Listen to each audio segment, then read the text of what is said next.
Dan MG Listeners, kalau kita lihat hari kemarin, ini ada kunjungan dari Ketua DPP PDI Perjuangan Puan Maharani yang menemui Ketua Umum Partai Nasdem Surya Paloh di Nasdem Tower Jakarta.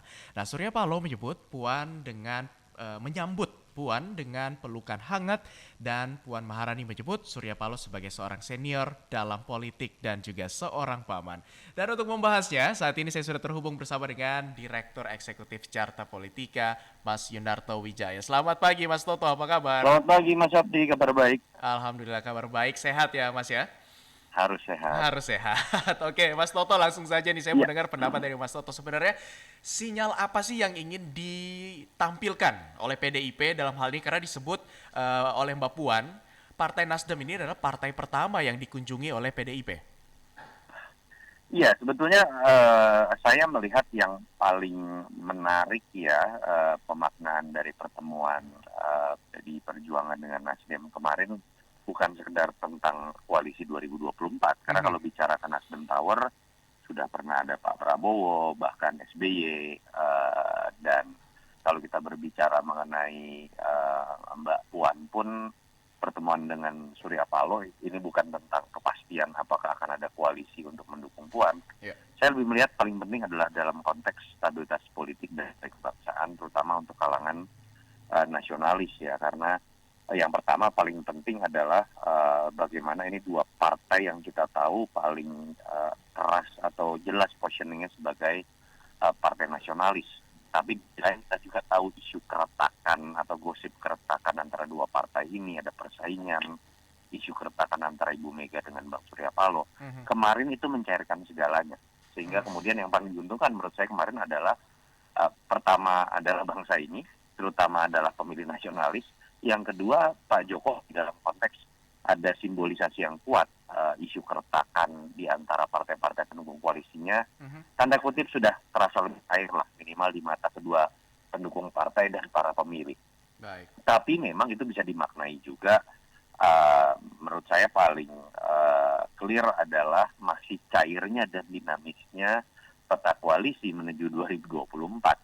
Di satu sisi, walaupun Nasdem kemudian sudah mengumumkan 3 nama baca pres, termasuk Ganjar, salah satu kader PDI Perjuangan di dalamnya, tapi situasi masih dinamis dan masih bisa berubah, dan kita tahu Nasdem masih membutuhkan partai lain untuk kemudian bisa menyatakan deklarasi pada satu nama. PDI Perjuangan sebaliknya tidak berbeda, bahwa walaupun sudah memenuhi presidensial threshold bisa maju koalisi sendiri, tapi sepertinya makin menyadari mereka tidak cukup ketika tidak cukup untuk menang ya, ketika kemudian hanya maju sendiri. Mereka membutuhkan partai-partai lain, termasuk Nasdem yang selama ini dianggap berseberangan secara positioning politik gitu. Itu yang menurut saya bisa dilihat dari situasi kemarin. Tetapi apakah ini sedang menuju sebuah koalisi dan akan memajukan Mbak Puan? Saya pikir itu yang masih sulit dan masih terlalu mentah untuk bisa disimpulkan. Masih terlalu jauh untuk disimpulkan untuk hal itu, tapi setidaknya adanya kunjungan dari PDIP ini juga sekaligus menepis isu-isu bahwa sedang ada ketegangan dia di antara koalisi Pak Jokowi saat ini, tapi dengan ada kunjungan itu sekaligus membawa pesan damai antar Betul. petinggi parpol begitu ya. Tapi Mas Toto, kalau kita lihat nih kan sebenarnya Nasdem ini sama PDI juga masih belum membentuk koalisi karena saat ini sudah ada dua kubu begitu, sudah dari KIB, kemudian dari Gerindra berapat ke PKB begitu. Nah, kira-kira Ya. apakah ini juga merupakan tanda-tanda kah, sinyalkah akan ada sebuah koalisi antara Nasdem dan PDIP atau seperti apa? Iya, koalisi itu lebih mudah ditentukan dan dipastikan ketika sudah ada nama capresnya. Ini kan yang jadi problem. Di satu sisi Nasdem masih harus berhitung mengenai siapa yang terbaik di antara 3 nama yang sudah diusulkan kemarin lewat Rakernas. PDI Perjuangan juga kita tahu sudah menghadapi dilema antara Terah Bung Karno, Mbak Puan yang lebih mengakar tanda kutip secara internal, atau kemudian Ganjar Pranowo yang lebih mengakar dari sisi konstituen gitu ya. Jadi tidak mudah kemudian untuk buat dua partai ini juga untuk bergandengan tangan ketika belum ada kepastian. Atau kita bicara lebih spesifik, sulit buat Nasdem mendukung Mbak Puan yang namanya tidak masuk dalam salah satu capres, dan kalau targetnya adalah menang juga Mbak Puan masih dalam posisi elektoral yang rendah misalnya. Oke. Dan tidak mudah buat PDI Perjuangan misalnya bergabung dengan Nasdem apabila misalnya Anies Baswedan yang dimajukan, kita tahu ada perbedaan segmen pemilih Hmm. yang ada di kutub yang berbeda antara pemilih PDI Perjuangan misalnya dengan pemilih Anies. Atau ketika misalnya Ganjar yang diajukan oleh Nasdem, harus ada kesepakatan internal dulu kan di PDI Perjuangan untuk ikut mendukung Ganjar yang notabene sebenarnya adalah kader PDI Perjuangan, bukan kader Nasdem. Jadi the devil is in the details sih. Jadi ada problem secara teknis yang membuat memang perjalanannya masih panjang untuk bisa menentukan koalisi sesaklek apa yang telah dilakukan oleh Prabowo dengan Caimin lewat koalisi PKB dengan Gerindra. Oke, baik. Artinya masih cukup dinamis begitu ya. Tapi yang kemudian menjadi pertanyaan publik juga mungkin Ya. kenapa harus Nasdem duluan yang didatangi oleh PDIP? Bukankah ini nanti akan menimbulkan kecemburuan dengan partai lain? Ya, menurut saya kedua-duanya kan adalah partai yang sebetulnya bersahabat baik dalam pencalonan Pak Jokowi ya. Kalau kita ingat 2014 juga Nasdem terlebih dahulu, lalu kemudian juga terakhirnya diputuskan oleh PDI Perjuangan. Ibu Mega tidak maju dan Pak Jokowi yang maju. Dan tidak ada masalah saat itu.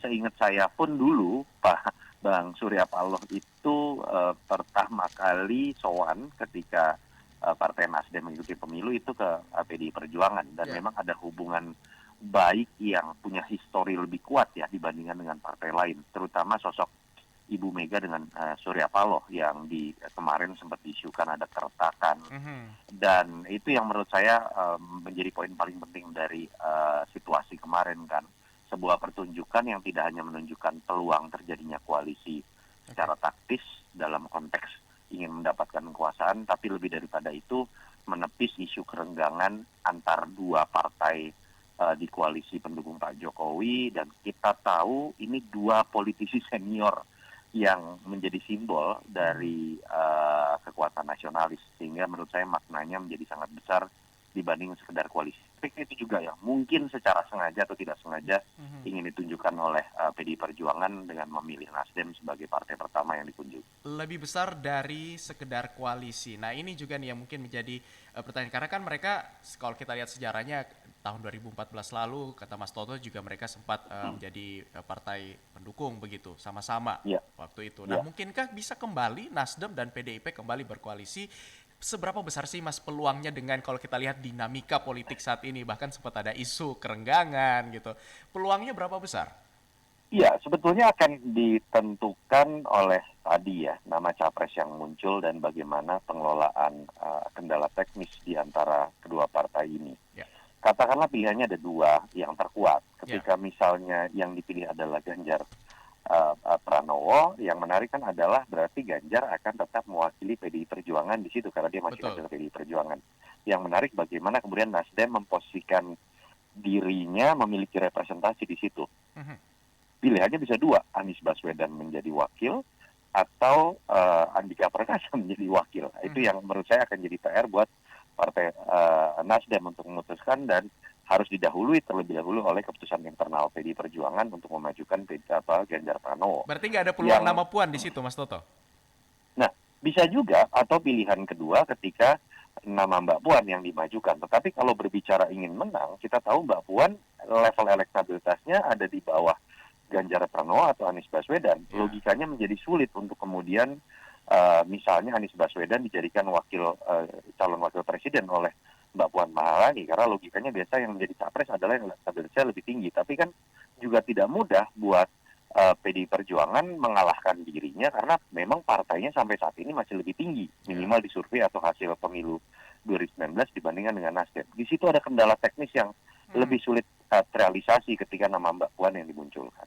Akan ada semacam rival kalaupun juga Puan yang dimajukan, sedangkan yang diusung oleh Nasdem adalah Ganjar. Nah, itu yang paling menarik ya, ketika kemudian misalnya PDI Perjuangan akan memajukan Mbak Puan. Di sisi lain misalnya Nasdem kemudian memutuskan untuk memajukan Ganjar. Kendala teknisnya apakah Ganjar mau untuk kemudian melakukan hal tersebut.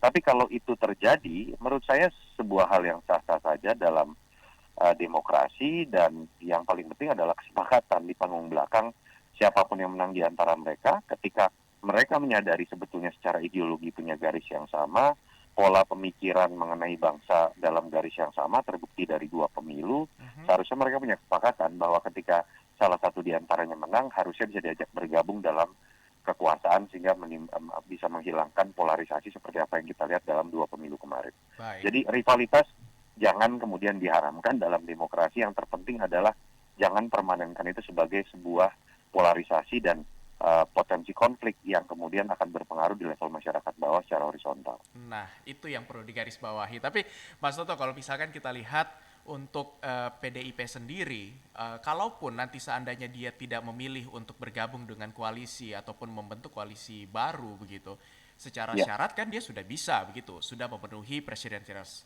PT-nya, PT-nya sudah memenuhi, kemudian ya, suara sah nasional juga sudah memenuhi. Artinya dia secara independen pun bisa untuk mencalonkan nama capres dan cawapres. Tapi ya. masihkah PDIP untuk membutuhkan koalisi? Dengan hadirnya Mbak Puan kemarin ke Nasdem, isunya akan kemudian mungkin kedua akan mendatangi Pak Prabowo. Saya pikir itu sebuah kesadaran bahwa mereka tidak cukup Mhm. sendiri untuk bisa memenangkan pertarungan Pilpres. Memenuhi syarat presidensial threshold hanya dengan angka di atas 20%, ini kan masih jauh dari prasyarat memenangkan Pilpres di angka 50%. Mhm. Dan saya pikir PDI Perjuangan pernah merasakan menjadi oposisi, lalu Mhm. sudah 2 kali juga menjadi bagian dari kekuasaan pasca 2014. Saya pikir ada hitung-hitungan yang akan lebih realistis ya. Oke. Mereka menyadari bahwa kekuatan mesin politik tetap dibutuhkan dan dukungan dari partai lain juga dibutuhkan. Dan itu kan kombinasi dari pilihan terhadap calon yang kuat ditambah dengan koalisi yang kuat dan Ya. dengan simbolisasi yang ditampilkan di Nasdem Tower kemarin, saya pikir mereka juga akan lebih realistis ya, akan mencoba membangun kekuatan koalisinya dengan merangkul 1 atau 2 partai tambahan. Baik, walaupun sudah secara syarat administrasi terpenuhi bisa menjadi independen gitu ya, tapi mereka juga harus tetap membutuhkan dukungan dari parpol lain. Nah, Mas Toto, Betul. kalau kita lihat secara realistis bagi Nasdem sendiri, ini menguatkan jaringan komunikasi dengan Demokrat dan PKS atau menjalin kerjasama dengan PDIP? Karena kan sebelumnya kita tahu gitu, dari Demokrat dan PKS sudah mulai-mulai merapat lebih dulu. Ini dari yang lebih realistis deh, yang mana? Iya, pada akhirnya tergantung dari pilihan Nasdem ingin mencalonkan siapa yang menjadi capres ya. Hmm. Ketika berbicara mengenai Ganjar, tentu saja PDI Perjuangan yang lebih realistis. Tapi di situ perlu ada catatan siapa wakil yang kemudian akan disepakati untuk menjadi representasi dari Nasdem. Karena kalau tidak, hanya akan menguntungkan PDI Perjuangan. Oke. Karena Ganjar adalah PDI Perjuangan. Ya. Pilihan ketika misalnya Anies Baswedan yang dimajukan, tentu saja lebih realistis untuk bergabung dengan Demokrat atau PKS. Mhm. Tapi kan juga bisa melihat sebuah skenario lain. Ketika ada nama KIB yang sering disangkutkan dengan sosok Ganjar, di situ kan Nasdem juga harusnya melihat sebuah peluang bahwa ada koalisi lain yang bisa saja diajak oleh Partai Nasdem ketika tujuannya lebih mengarah kepada Ganjar Pranowo Mhm. dengan melihat posisi Nasdem sebetulnya adalah bagian dari pemerintahan Jokowi yang sering dikaitkan dengan KIB dan Ganjar gitu misalnya. Jadi Oke. peluang Nasdem untuk bergabung dengan berbagai macam koalisi masih sangat terbuka, tapi itu akan bergantung dari bagaimana hitung-hitungan capres mana yang paling menguntungkan mereka. Baik, masih sangat dinamis ya tergantung dari parpolnya dengan akan mengusung nama siapa. Nah, Betul. oke deh. Mas Toto terakhir, jelang pemilu Ya, 2024, pesta politik yang akbar nanti akan kita sama-sama lalui, akan seperti apa peta politik di 2024 nanti? Kalau kita lihat kan sekarang ini sudah ada 2 poros yang terbentuk, sedangkan masih ada potensi 2 kubu yang masih belum bergabung. Kemudian 2024 kan nama-nama baru ya, nggak ada petahana gitu. Nah ini akan seperti apa pesta politik kita nanti di 2024? ya, this is what we call dengan nama open election ya. Incumbent tidak bisa maju kembali, yang Mhm. pasti persaingan akan lebih seru dan uncertainty lebih lebih mungkin terjadi ya, karena semua punya peluang sekarang, berbeda dengan ketika incumbent masih bisa maju kembali. Dan hitung-hitungannya menurut saya lebih mungkin terjadi atau terbentuk 3 poros dibandingkan dengan 2 poros seperti yang terjadi pada 2 pemilu sebelum. Ya. Dan kalau kita lihat sebetulnya memang sudah mengkerucut untuk nama capres hanya kepada 3 nama. Ganjar Pranowo, Prabowo Subianto, dengan Anies Baswedan seperti terlihat di survei. Yang menarik adalah pertama Pak Andika bagaimana udah kita enggak ya? Pak Andika lebih mungkin kita melihat dari sisi menjadi seorang cawapres kalau kita Oke. baca secara elektoral ya. Baik. Dan yang menarik kan adalah ketika PDI Perjuangan ini akan menjadi poros yang berpengaruh terhadap dua poros yang lain. Ketika Mbak Puan dimajukan oleh PDI Perjuangan, Pak Prabowo juga dengan mudah sudah membentuk poros. Yang menarik adalah poros ketiga ini menurut saya akan diperebutkan antara Ganjar dengan Anies. Oke. Bukan tidak mungkin salah satu di antaranya akan tidak lolos. Atau keduanya bergabung ya, seperti Surya Paloh sempat nyeletuk lah tentang kemungkinan terjadinya pasangan itu. Ya. Tetapi ketika PDI Perjuangan akan memajukan Ganjar, peluang bagi Anies Baswedan untuk membentuk poros ketiga itu lebih mungkin terjadi karena sisa dari partai akan lebih banyak. Itu yang pertama. Yang kedua adalah bagaimana dari ketatnya persaingan ini penentuan nama cawapres itu menjadi penting, tidak lagi menjadi faktor pelengkap karena ketika ada nama cawapres yang menjadi variabel komplementer menambah suara dari capres, penentuan cawapres juga akan menjadi sangat penting. Itu yang menurut saya paling menarik untuk kita lihat di 2024. Dan yang menarik lagi adalah the election comes very early. Jadi menurut saya betul bahwa kita akan melihat hasil pada Februari 2024, tapi peta koalisi menurut saya akan dikunci dan sudah bisa kita lihat di tahun 2022 ini. Wow, sangat seru sekali ya. Berarti karena ada banyak sekali kejutan nanti di 2024 selain orang-orang baru, nama-nama baru semuanya fresh, dan juga ini Ya. ada pemilih-pemilih baru juga ya Mas Toto ya dari generasi Z. Ya, dominasi kaum milenial. Dominasi kaum milenial, kaum kita ya, yang masih muda-muda ya. Begitulah. Oke deh, terima kasih. Thank you Mas Abdi. Sama-sama, aku yang makasih Selamat pagi, banyak. salam sehat. Salam sehat, terima kasih Yunarto Wijaya, Direktur Eksekutif Carta Politika sudah bergabung bersama kami di Morning Traffic hari